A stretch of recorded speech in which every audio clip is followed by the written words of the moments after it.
¿Cuáles son los objetivos? Identificar las diferentes formas de inflamación del segmento anterior y posterior del ojo, definir uveitis y clasificar las enfermedades de la uvea según su etiología. Además, relacionar los síntomas y signos con las posibles complicaciones y analizar los diagnósticos diferenciales. Un breve recuento anatómico: sabemos que la uvea es una túnica vascular, que es la uvea es la cubierta vascular intermedia del ojo, y que va a comprender el iris, todo lo que es el iris, el cuerpo ciliar y la coroides. ¿Cuál es la función de la uvea? Nutrición.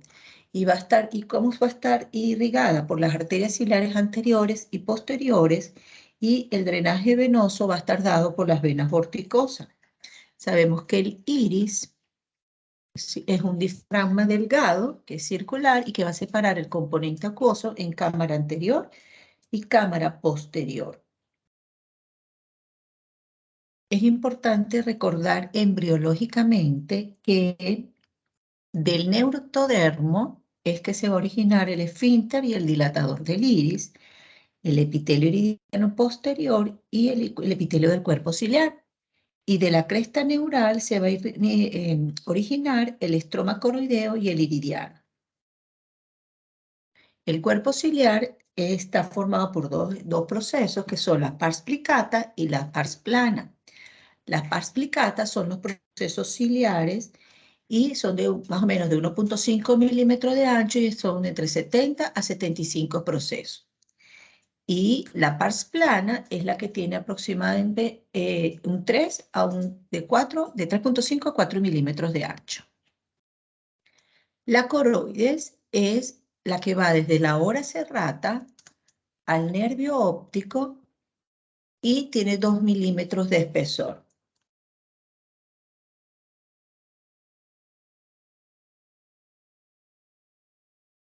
Ya va, un momento.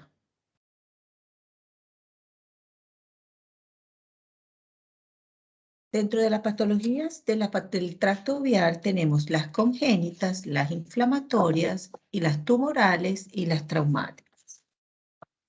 Dentro de las alteraciones congénitas, patologías congénitas, vamos a tener la alteración del color del iris. Dentro de la alteración del color del iris tenemos la heterocromía. La heterocromía es, como su nombre lo indica, alteración en el color del iris. Y esta puede ser, fíjense, un iris más claro, un iris más oscuro. Esto se llama heterocromía iridum, cuando la diferencia de color entre un ojo y otro. Pero también podemos tener alteración del color del iris en el mismo ojo, y eso es lo que se llama heterocromía iridis. Por ejemplo, iridum es que si estos son los dos ojos de un paciente, es la diferencia de color de iris entre un ojo y otro. Y la heterocromía iridis es en el mismo iris vemos como manchones, ¿vean? Eso se llama heterocromía. El color del iris de un niño puede cambiar hasta el año de edad. Muchos padres le van a preguntar, ¿y el color azul que tiene de los ojos o el color verde, le puede cambiar? Sí, puede cambiar hasta el año de edad. Hace poco un paciente que los papás tienen los dos ojos oscuros y el niño tiene los ojos claritos, y me pregunté, ya el niño tenía 3 años, me dice, doctora, ¿eso le puede cambiar? Digo, no, ya no le va a cambiar el color de los ojos. ¿Qué otras alteraciones podemos ver en la pigmentación del color del iris? Por el albinismo, y eso se va a deber a qué? A una ausencia total del pigmento, los pacientes albinos, y que se va a ver así como de color rosado y puede ser, inclusive verse la transparencia de los vasos. Además podemos ver pecas, podemos ver como unas manchas en el iris, como unos nevos, que también uno tiene que hacerles seguimiento. Son unas manchas como colorcito oscuro. Dentro de las anomalías de la pupila, ya habíamos mencionado en una de las clases pasadas, tenemos la coreptopia, la policoria y la discoria. La discoria es que es una pupila que no está redonda, es una pupila que es en forma de hendidura, como en este caso. La policoria es la presencia de la pupila con otros orificios a nivel del iris. Esto se ve en muchos síndromes. En un síndrome de Axenfeld-Rieger, por ejemplo. La coreptopia es que la pupila no está en el centro de la pupila, está hacia un lado y principalmente se ve hacia el lado nasal. Esto es, dentro de las patologías congénitas tenemos también el coloboma, que es el cierre defectuoso de la cúpula óptica, y fíjense que se ve como una forma de herradura de las llaves, de los cilindros de las llaves. Por lo general, el paciente se debe a esto, y es muy frecuente, es una causa patológica frecuente. Por lo general se encuentra más en la parte inferior de la pupila, pero también puede estar en otros sitios. Y esto siempre se va a asociar a una forma como de pera. Los pacientes le van a decir, los papás le van a decir, es que le veo como una forma de pera de la pupila. La aniridia es la ausencia congénita del iris, en este caso, estamos hablando de patologías congénitas, y el ectropion uveal. ¿Qué es el ectropion uveal? Es esto. Ustedes ven como una hipertrofia, es como este reborde, el reborde del pigmento iridiano se hipertrofia hacia el exterior del borde pupilar y le da ese aspecto de como un ramillo, como coliflor, como arborizante de la pupila en el borde a su alrededor. Y esto por lo general, este ectropion uveal es bilateral. Así se ve la aniridia. Ustedes ven el paciente y no le ven el color del iris, no ven iris, sino que ven esto que es el cristalino. Logran ver su forma completa del cristalino. Solamente en este paciente tiene un resto acá de iris y acá tenemos un resto del reborde del iris en este lado. ¿Qué es la uveitis? La uveitis es la inflamación del tracto uveal. ¿Y qué va a causar? Va a cursar con muchos síntomas que lo vamos a ver más adelante. ¿Y por qué se produce la uveitis? Está mediado por sistema inmunológico y es un síndrome multicausal.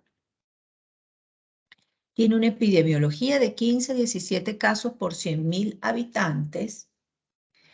Y es frecuente entre los 20 y los 60 años y hay una predisposición igual según el sexo. La vascularidad de la córnea, del vitrio, del cristalino y de las barreras hematoacuosas es lo que aíslan al ojo del sistema inmunitario, y por eso es que se produce una respuesta, y la respuesta inmunitaria que se va a producir es por la sangre. Entonces, ¿qué sucede? Está vascularizada estas zonas del ojo y por eso se afecta su déficit inmunitario. Hay una afectación del sistema inmunitario.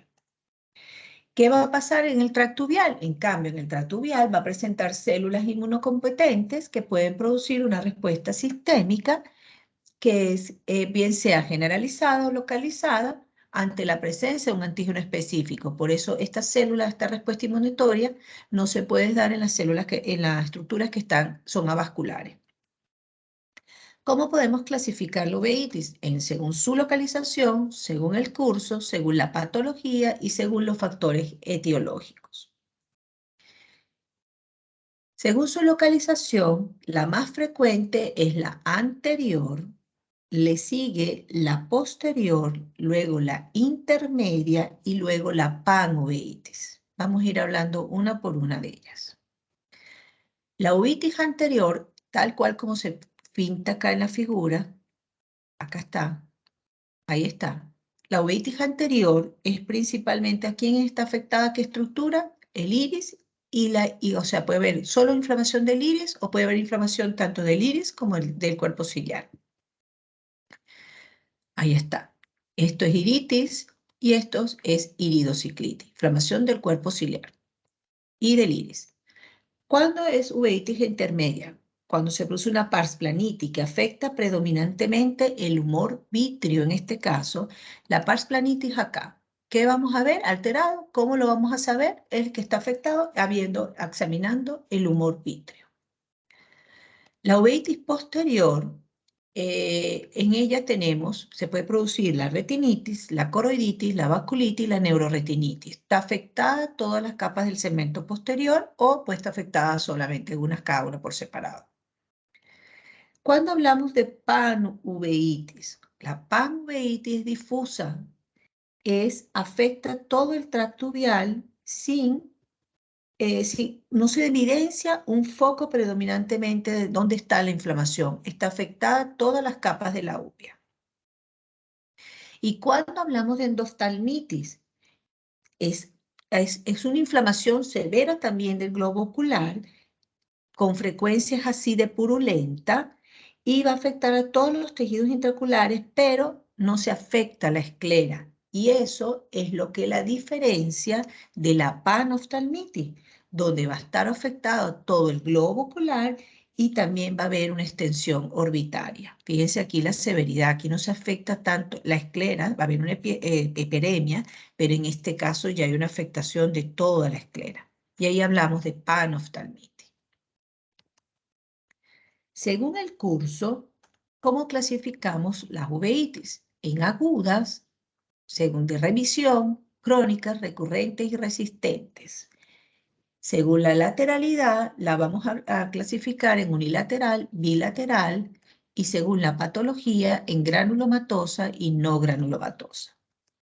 Según el curso, ¿cuándo es aguda? Cuando es de inicio súbito, su inicio es súbito y tiene una duración limitada menor o igual a 3 meses. Crónico es cuando hablamos de una inflamación persistente, pero que puede recidivar en menos de 3 meses. Eso es crónico. Aquí en este cuadro, lo vamos a ir analizando poco a poco. Ahí tenemos. ¿Cuáles son los síntomas de la aguda y cuáles son los síntomas de la crónica? En la aguda hay dolor, fotofobia, hay hiperemia que puede ser súbita y lagrimeo, y en la crónica es asintomática. La agudeza visual pues, es buena o puede estar disminuida en la aguda, en la crónica es buena. En la conjuntiva hay una hiperemia que es profunda, en la crónica es clara, es el ojo blanco. Creo que se lo había mencionado en una oportunidad, que muchas veces la uveitis con ojo blanco puede ser una uveitis crónica, y son los típicos casos, por ejemplo, en los niños que se presentan y diagnosticamos una artritis idiopática juvenil. Los niños están cursando con una uveitis y no se sabía que tenía y nosotros somos los que hacemos el diagnóstico. Y ahí nos toca referirlo a reumatología infantil, inmunología infantil. Las uveitis, recuerden siempre, según el diagnóstico diferencial de ojo rojo, se presentan con miosis. Por lo general tienen precipitados queráticos finos, la aguda, la crónica son unos precipitados más gruesos. Ambos pueden tener células en el humor acuoso y eso se llama Tyndall. En la aguda se puede presentar con hipopio. En la aguda tenemos las sinequias posteriores. Recuerden que las sinequias era la adherencia entre el iris y el cristalino. Y en las crónicas vamos a tener unos nódulos que son nódulos inflamatorios, que ya los vamos a ver. Todo esto lo vamos a ver en foto y se lo voy a ir explicando. Y estos nódulos pueden ser de Kopp o Busak o puede haber una atrofia de iris. La presión puede estar aumentada en la aguda, y es normal en la crónica. El fondo de ojo es normal en la aguda, pero en el crónico es patológico. Y ahí es donde hacemos el diagnóstico de BASD crónico, junto con los precipitados de grasa de carnero. La duración de la aguda es unas 5 a 6 semanas y la crónica meses o años. La aguda tiene un buen pronóstico, la crónica tiene un pronóstico reservado. Entonces vamos a ir viendo. Fíjense, esto es la aguda. Se presenta con una miosis, con una hiperemia mixta, moderada, severa. El paciente con una crónica se presenta con una miosis, pero su ojo está tranquilo, se ve blanco. ¿Cómo son los precipitados que se ven en la aguda? Son esos precipitados finos que vemos acá.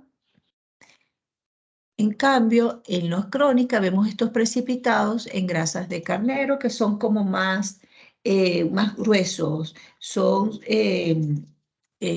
como acúmulos mucho mayor de células inflamatorias.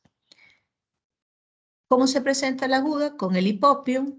¿Cómo se presenta en la crónica? Estos son los nódulos de los que estamos conversando, los nódulos de Busacca y los nódulos de Koppe, los de Busacca son los que están en el estroma. Acá, ya va.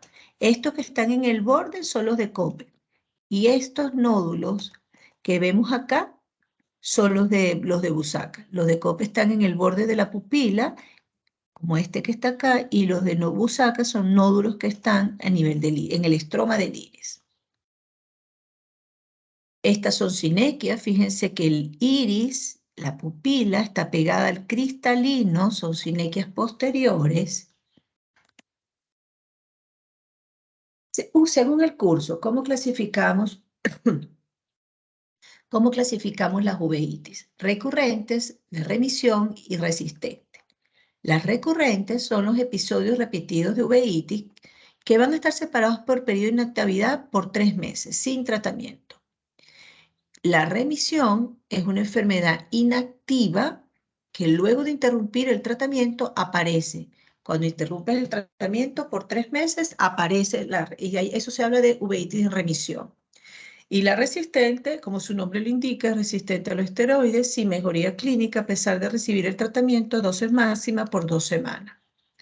Según la etiología, las uveitis las podemos clasificar en exógenas o endógenas. Exógenas, como se indica su nombre, son las de causa externa y las endógenas son de causa interna asociadas a enfermedades sistémicas, a infección o idiopática. Las uveitis anterior también las podemos clasificar en no granulomatosas y granulomatosas. Dentro de las no granulomatosas son asociadas a traumatismo, a enfermedades del sistema mayor de histocompatibilidad, a la artritis reumatoidea juvenil, que ahora se llama idiopática juvenil, a la enfermedad inflamatorias intestinales, drogas infecciosas como bacterias y virus. Este es un paciente que está en la foto con virus, con herpes. La granulomatosa, fíjense que son las que también tienen granos, estos precipitados en grasa de carnero, tienen los nódulos de Busacca, los de Koppe, se deben por generalmente enfermedades como la tuberculosis, la toxoplasmosis, la sífilis, el herpes simple, la lepra y la brucelosis. ¿Qué significa esto? Que las granulomatosas son de más presentación crónica que las no granulomatosas. Las uveitis granulomatosas se van a caracterizar por infiltrados de células gigantes, que están acá, hay un gran infiltrado de células gigantes, epiteloides que están más rodeadas de linfocitos, todos estos moraditos que vemos acá. Y la uveitis no granulomatosa lo que va a tener solamente es infiltrado de linfocitos, monocitos y células plasmáticas. Si hacemos una comparación entre las granulomatosas y las no granulomatosas, lo que habíamos mencionado, las granulomatosas son más crónicas, son leves, y las no granulomatosas se presentan como agudas y severas. Y la clasificación, las diferencias, más o menos lo que habíamos visto entre una aguda y una crónica. Esto es importante, en las granulomatosas el vitro está opaco, tiene exudados, en cambio en la aguda, no granulomatosa, el vitro está claro. Las causas son las que la diferencian también y esto nos indica, y tener una etiología probable de la causa de esta uveitis. En la granulomatosa está envuelta toda la uvea, en las no granulomatosas solo la uvea anterior. Esto es una uveitis anterior no granulomatosa, tiene unos pequeños exudados, fíjense, tiene hipopio, tiene la hiperemia, tiene unos exudados en cámara anterior. Esto es una crónica granulomatosa, perdón. Están los precipitados gruesos en grasa de carnero, están los nódulos de Busacca, nódulos de Koppe. Probablemente este paciente tenía una sinequia también y al colocarle un midriático para cicloplejizarlo para ver el fondo de ojo, podemos lograr inclusive romper alguna sinequia y por eso queda esta discoria también. Ahora en las uveitis intermedias. Entonces tenemos que dentro de las uveitis intermedias está afectado el cuerpo ciliar o puede ser solamente una ciclitis. ¿Qué enfermedades están asociadas a uveitis intermedia? Principalmente, está asociada a esclerosis múltiple, siempre sospecharlo, con sarcoidosis y enfermedad de Lyme. Los pacientes se presentan con edema macular, cistoideo, cataratas, glaucomas, membrana epirretiniana. Como hasta ahora se han podido dar cuenta, el tema de uveitis es difícil para ser manejado por un médico general. Aquí es para que conozcan qué es, cómo se diagnostica, pero esto es un paciente para manejo solo oftalmológico. Bueno, es una enfermedad multidisciplinaria porque tenemos que manejarlo entre varias especialidades. El 15% representa el 15% de los pacientes de todos los casos, pero el 20% de los casos son pediátricos. Y el paciente va a referir visión borrosa, moscas volantes, la miodesopsia, precipitados queráticos dispersos, células en el vitrio, opacidad vítrea. Puede haber unas estructuras en banco de nieve que ya les voy a mostrar la foto, o en bolas de nieve a nivel del cuerpo ciliar y del vitrio al pegar arriba, hacia la periferia, y se puede presentar como hemorragias vítreas. El diagnóstico es clínico y las pruebas lo que nos van a permitir es excluir las enfermedades sistémicas. Por lo general tiene un curso benigno y de resolución espontánea. Recuerden siempre eso, la uveitis intermedia es la más frecuente en los niños, es una forma de presentación en los niños. Esto que estamos viendo acá son lo que llamamos los bancos de nieve, son acúmulos de células inflamatorias. Esto es en bolas de nieve. Esto es una gran opacidad de vitrio, fíjense los exudados que hay, las opacidades, no permite ver la retina, el fondo de ojo. Aquí igual hay una opacidad, como una hemorragia vítrea que no me permite ver el fondo de ojo. La uveitis posterior. La uveitis posterior está afectada, puede ser una retinitis, una coroiditis o una papilitis. En esto la presentación puede ser con moscas volantes o disminución de la agudeza visual. La retinitis se puede presentar con lesiones de la retina puede estar blanca, puede estar con edema, puede estar mal delimitada, puede haber infiltrados focales, multifocales, difusos o geográficos. En la coroiditis se puede presentar como nódulos amarillentos y redondos, y en la vasculitis se puede presentar como vasculitis, la uveitis. Vamos a ver en los vasos de la retina unos infiltrados a nivel perivascular y puede estar asociado a hemorragias. Una de las causas de uveitis posterior más frecuentes son la toxoplasmosis, la citomegalovirus, cándida, tuberculosis, sarcoidosis y idiopática. Aquí en esta foto, por ejemplo, podemos ver, fíjense los exudados que hay, son unas manchas que podemos ver en el fondo de ojo. Puede presentarse una coroiditis, como estos granulomas acá. Esto es lo que estamos hablando de la vasculitis. Fíjense el infiltrado que hay alrededor de los vasos. Se ve este infiltrado amarillento. Es una perivasculitis. Podemos ver hemorragias, zonas de edema. Fíjense esto blanco que está en la retina. Son áreas de isquemia. Podemos ver estas manchas grisáceas. Esto me está hablando de coroiditis también. La retina se ve como borrosa. La perivasculitis. Y lo más importante que ustedes deben saber es diferenciar el diagnóstico diferencial entre ojo rojo, que es entre conjuntivitis, uveitis y glaucoma. Esto es lo que ustedes deben saber y es lo que nos va a permitir referir al paciente.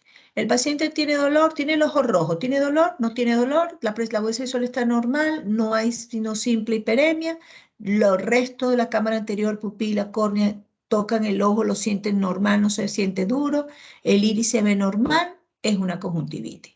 La iritis se presenta con dolor leve o moderado, la agudeza visual puede estar normal y luego disminuye, hay una hiperemia que es más profunda. Esto, claro, lo ve el oftalmólogo, hay un Tyndall en cámara anterior, ustedes pueden lograr ver una miosis, pueden llegar a ver en córnea algunos puntitos o algo, la presión intraocular normal, o pues lo tocan y dicen, está normal, es difícil hacerlo con la digitopresión, diferenciarlo porque es práctica y además es más tomando la presión intraocular con los equipos.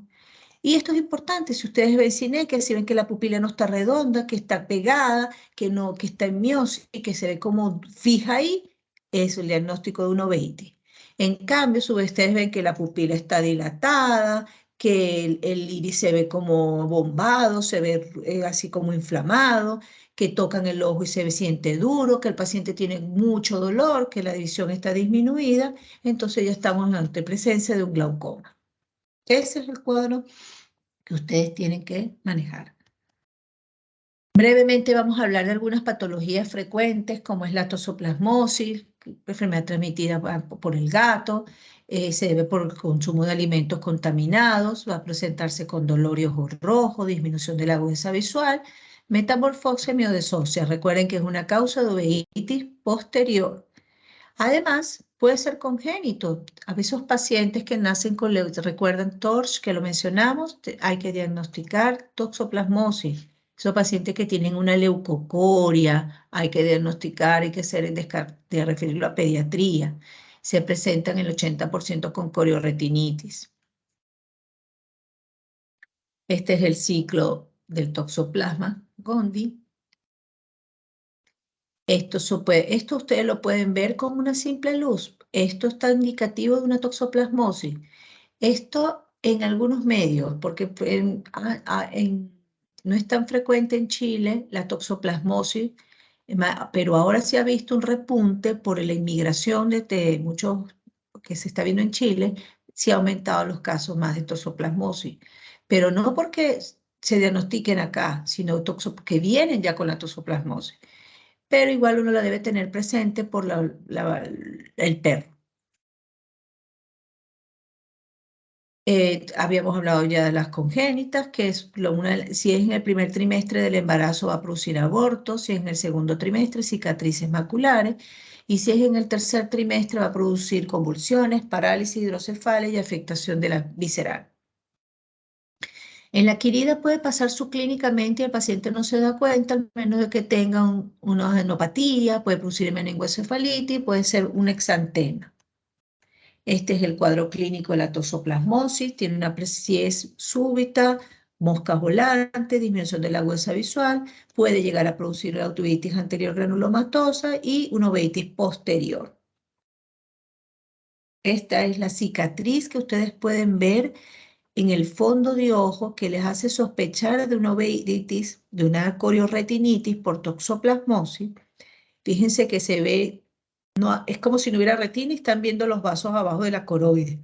Se ve una lesión pigmentada, bien circunscrita. Tiene esta lesión pigmentada, ya me está hablando de cronicidad. Esta lesión blanca, esta lesión blanca cerca de una lesión pigmentada me está hablando de actividad, está reactiva esta toxoplasmosis. Fíjense, estos focos blanquecinos, esta turbidez del vitrio que se ve aquí como turbio, este foco blanquecino cerca de esta cicatriz pigmentada, me está hablando de que esa toxoplasmosis está activa. Y aquí lo volvemos a ver, estas lesiones características, si ustedes hacen un fondo de ojo y ven estas lesiones, tienen que referir igualmente al paciente, sea cual sea su sospecha, pero igual hay que referirlo, pero son típicas de las lesiones por toxoplasmosis. Fíjense las áreas de necrosis que tiene, usted ve blanca la retina acá.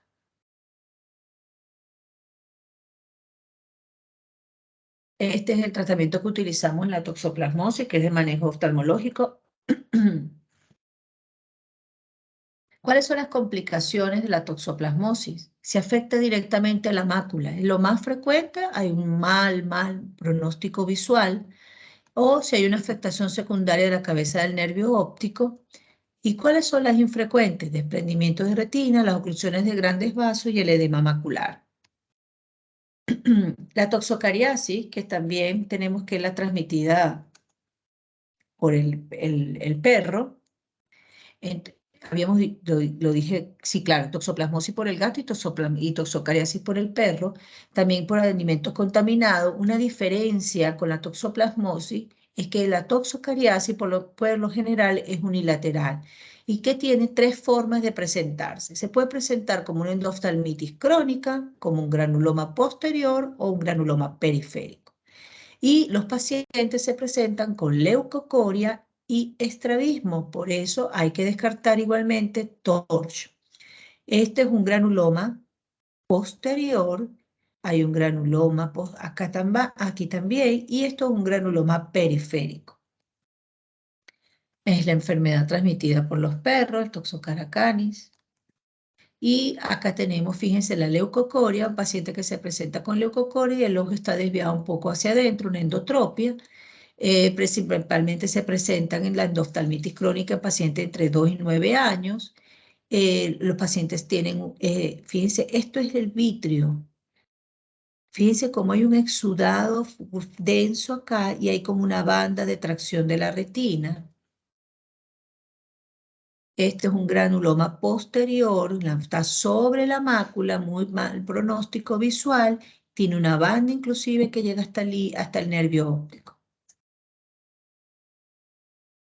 Igualmente acá un granuloma periférico con unas bandas de tracción. El riesgo de estas bandas de tracción es que se puede traer la retina y se produce el desprendimiento de retina. Esto es otra forma de presentación de la toxocariasis, una gran endoftalmitis crónica. Fíjense que no se ve nada al fondo de ojo, todo está turbio. Y las sinequias que ustedes también pueden verlas con la linterna. Esto es el corte de anatomía patológica, el estudio patológico, cómo se ve el gran granuloma de esta lesión que tenemos acá. Aquí está afectando el nervio óptico, muy mal pronóstico. O sea, vemos aquí el nervio, la papila, le toma parte, pero está tomando parte del haz papilomacular que afecta toda la vía visual.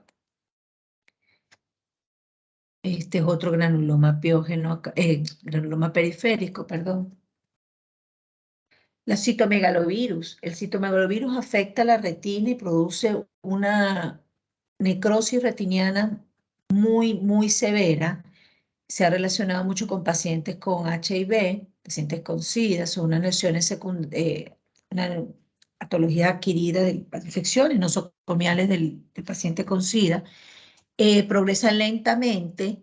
Cuando ustedes ven el fondo de ojo, no se les olvida jamás, porque es el aspecto de una pizza, donde se ven muchas lesiones de exudados blancos y todas las hemorragias. Por eso se asemeja a una pizza, porque es como si fuera el queso derretido con mozzarella con la salsa ketchup.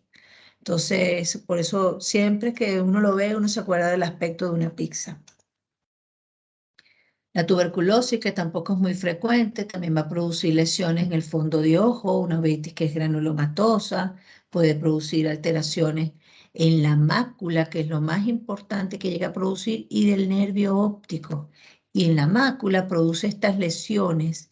Fíjense las lesiones que puede producir el área de isquemia, que puede producir en la retina, la sinequia, puede producir en el segmento anterior estos nódulos en la esclera. Otro causal es la sífilis, estamos hablando, fíjense, de torso otra vez, que puede ser una afectación congénita o adquirida, y va a producir una uveitis granulomatosa. Estos son hallazgos también en la sífilis, es que también habíamos visto en la tuberculosis. Fíjense esta estrella, son exudados a nivel de la mácula, hace como una estrella perimacular. El herpes también puede afectar el polo posterior, puede producir esta atrofia del iris. Es una atrofia del iris sectorial, el resto del iris está normal. Esto es una sinequia acá. Esta pupila se intentó dilatar y quedó con esta sinequia acá. ¿Qué es la oftalmía simpática? La oftalmía simpática, si un paciente presenta un traumatismo, es el ojo que presentó el traumatismo, se llama simpatizado. ¿Qué sucede? Si hubo un traumatismo penetrante, un traumatismo ocular o una cirugía, ese ojo queda simpatizado y con el tiempo, inclusive se ha visto que puede pasar entre las 2 semanas y las 3 meses después de la lesión, pero hay pacientes que le puede dar años después de ese accidente, de ese traumatismo. El ojo sano, que se llamará simpatizante, el contralateral al trauma, va a presentar una uveitis. Y eso se llama oftalmía simpática. Si ustedes exploran, este es el ojo ocular que presentó el traumatismo, y el ojo contrario, el ojo sano, entre comillas, que se llama simpatizante, va a presentar estas uveitis, ven los precipitados, que es granulomatoso, que son grasa de carnero, y eso se llama oftalmía simpática. Como les dije, el 65% de los casos se produce entre la segunda semana y los 3 meses después de la lesión, pero hay un amplio porcentaje que se puede presentar durante el primer año o más. ¿Y cómo se va a presentar el paciente? Se va a presentar con el ojo que está lesionado, se va a inflamar primero y posteriormente el ojo compañero. Los pacientes suelen quejarse de fotofobia, enrojecimiento, visión borrosa, además de las miodes óseas en los cuerpos flotantes. El tratamiento debe ser con corticoides locales o sistémicos. ¿Cuáles son las complicaciones de la uveitis? Las complicaciones de la uveitis son, como lo vemos acá, las sinequias, que pueden ser anteriores con la córnea, como en este caso, pueden llegar inclusive a ser también posteriores, que es con la cápsula anterior del cristalino, y tenemos esto, seclusión pupilar. Fíjense que el iris se ve como abombado, se ve como inflado hacia afuera, eso se llama iris bombé. ¿Cuál es la consecuencia de esto? Si el iris está así abombado, acá en el limbo habíamos mencionado que están las estructuras del drenaje del humor acuoso, del ángulo irido corneal. Entonces, si el iris está así abombado, se va a ocluir las estructuras de la malla trabecular y se va a producir un glaucoma. En este caso vemos la pupila como si estuviera pegada y además de una membrana en su centro, y eso es lo que se llama seclusión pupilar. Estas son las complicaciones de la uveitis: seclusión pupilar, la sinequia, el glaucoma secundario, además tiene una cataratas, eso puede llevar en las complicaciones. ¿Cómo se hace el diagnóstico? Bueno, pruebas cutáneas, tuberculina, patergia, la lepromina para determinar enfermedades crónicas, serología para sífilis, toxoplasmosis, enzimáticos para determinar enfermedades sistémicas,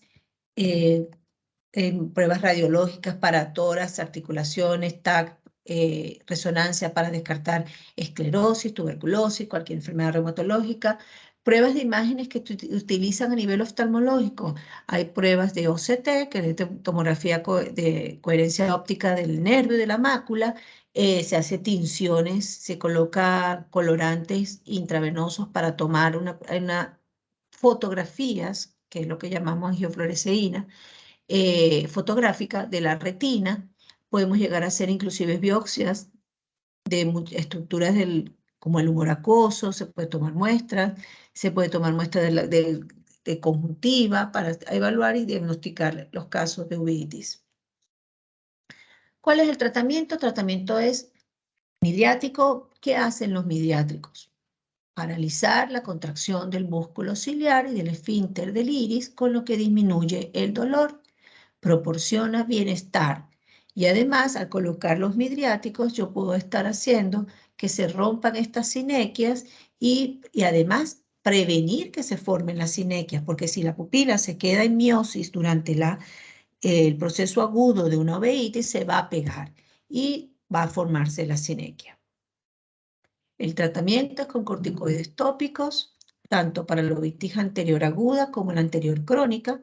¿Cuáles son las complicaciones además de los corticoides? El aumento de la presión intraocular puede producir catarata. Por eso es que cuando uno indica los corticoides, sobre todo ahora en las conjuntivitis alérgicas que están en esta época de primavera, cuando le indico los esteroides a los niños, corticoides, le digo siempre a la mamá, no se debe abusar del corticoide tópico porque produce aumento de la presión intraocular y catarata. Y además se pueden producir complicaciones corneales. También utilizamos las inyecciones perioculares de corticoides ¿Cuál es la ventaja de esto? Que va a alcanzar una concentración mayor detrás del cristalino. Riesgos. Es un procedimiento que puede llevar a penetración del globo ocular, aunque en las manos más expertas puede suceder. Puede aumentar más la presión intraocular, puede llegar a producir tosis, puede producir atrofia de la grasa subdérmica, hipopigmentación cutánea. Por eso no mucho ya casi no se usa. Y el tratamiento, además, para continuar con el tratamiento, corticoides intraoculares, sistémicos, se utilizan los inmunosupresores como la ciclosporina, citotóxicos como la acetropina y el tratamiento de la enfermedad de base. Esto es una enfermedad multisistémica, por lo tanto su manejo es con reumatología, con inmunología, con especialistas. En oftalmología hay especialidad de uveitis, porque no solamente lo trata el oftalmólogo general, hay oftalmólogo especialista en uveitis.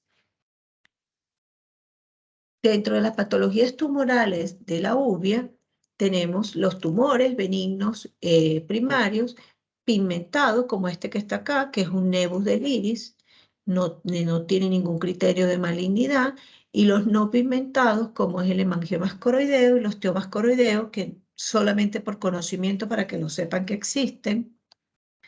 Existen tumores primarios también malignos, como es el melanoma. Esto es un melanoma, produce una gran invasión y afecta al cuerpo ciliar en un 12% de los casos.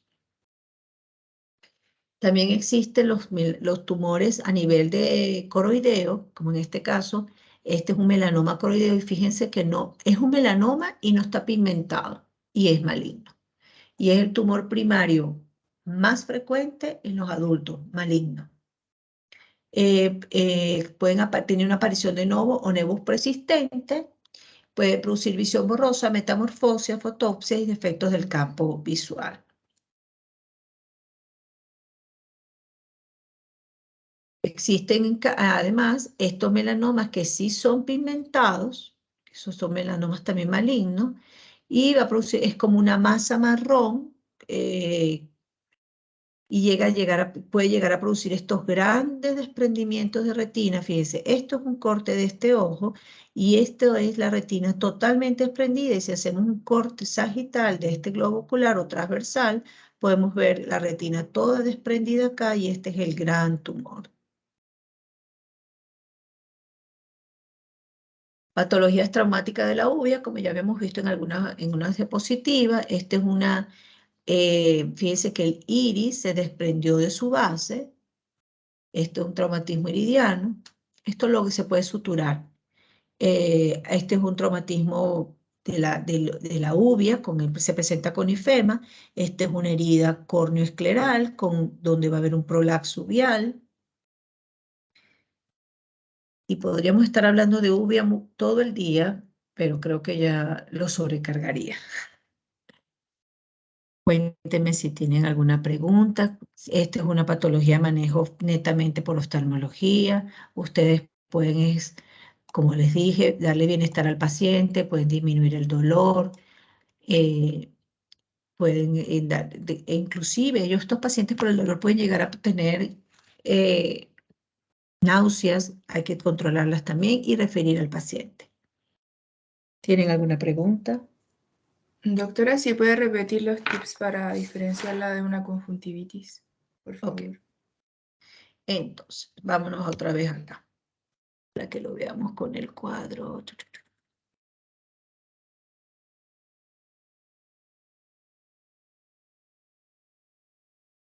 Entonces, ¿cómo se presenta un paciente con ojo? Si el paciente se presenta con ojo rojo y pensamos que tendrá una uveitis aguda o tendrá una conjuntivitis. Si tiene dolor, lo más probable es que sea una uveitis. La conjuntivitis no duele, lo que tiene es sensación de cuerpo extraño, me molesta. La agudeza visual está normal en la conjuntivitis. En la uveitis puede estar normal y luego disminuir. ¿Cómo se ve la hiperemia? ¿Cómo se ve el ojo? En la conjuntivitis es una hiperemia más superficial, es leve. En cambio, en la uveitis como más profusa, se ve más profunda, es más vasito, es más rojo. La cámara anterior es difícil evaluar esto sin un biomicroscopio, pero la cámara anterior puede estar, ustedes pueden, si ponen del lado del paciente, el paciente puede estar con estrecho, pero esto ya me está hablando de un glaucoma. Entonces, en el diferenciar Tyndall sin un biomicroscopio no se puede. La pupila, sí la podemos evaluar. La pupila está normal en la conjuntivitis, en la uveitis está en miosis. ¿Podemos ver algo en la córnea? Sí, si es una uveitis por una enfermedad granulomatosa, podemos ver algunos precipitados gruesos en la córnea. En cambio, la córnea en la conjuntivitis está normal. ¿Cómo está la presión intraocular? Aquí es difícil también porque en la uveitis por lo general está normal la presión o puede estar baja, pero ustedes pueden tocar un ojo y tocar el otro.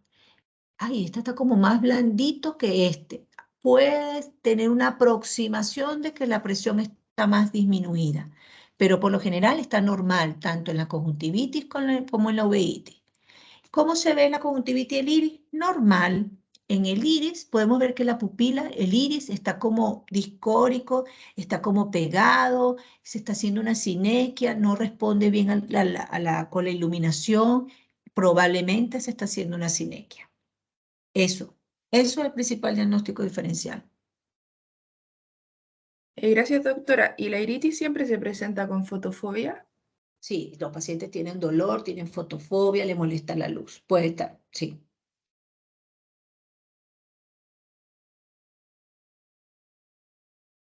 Gracias. De nada. ¿Alguna otra pregunta?